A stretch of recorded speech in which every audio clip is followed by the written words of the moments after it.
But love is a huge factor in my family, like huge factor.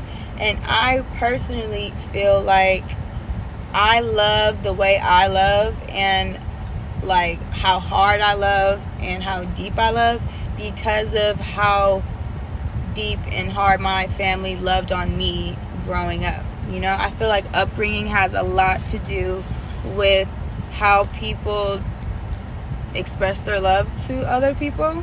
You know, because some people express their love by like in totally different ways that you wouldn't even think they're expressing their love. Like, I've dated guys, or let me just be specific, I dated a guy in the past who was not big on, like, when he grew up, his family didn't verbally tell him they loved him, and it just, the verbal feeling the love and the touch and everything. You know, we talked about love languages the last week, and we talked about how physical touch is actually one of my love languages, or my love language.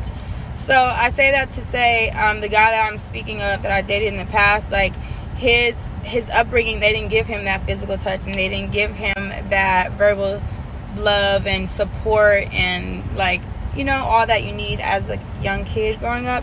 So his way of showing me love was just being there, being present. He never really said I love you a lot, like I would have to bring it out of him, but like I felt like his presence was a present to me, and like I understood more, the more I talked to him, the more I was like, I have to be patient with the fact that he didn't have that same upbringing that I did, you know. So all that plays a factor. But anyways, let me get back to the core story of what I really want to talk about, which is love in your family. And today, actually, my show was going to be with my sister Bree, who's not here, because, like I said, I was supposed to have a hair appointment right now. It got rescheduled. So I'm sitting in the parking lot waiting to get my hair done. And we're just going to make it do what it do, because that's what we do, okay? So I'm going to actually answer one of the first questions here. It says, who has shown you the most love today?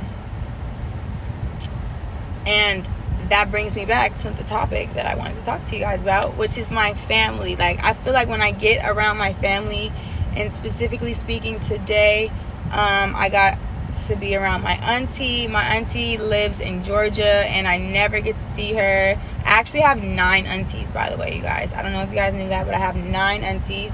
2 of them passed away, and the rest are still here with me. Thank you, Jesus. And so I say that to say, like, love from my family and my household, where I grew up at, really plays a huge part in how I love on others, not even just in relationships. It plays a huge part in the patience that I have for other people, and the understanding that I feel like I get from, like, I feel like I have a better understanding more so with men, and I'm more patient more so when I should be. You know, I don't take shit, and I don't just let shit fly. When I should be patient, I am, and I'm very, you know, I don't take shit, and I don't just let shit fly. When I should be patient, I am, and I'm very, you know, I don't take shit, and I don't just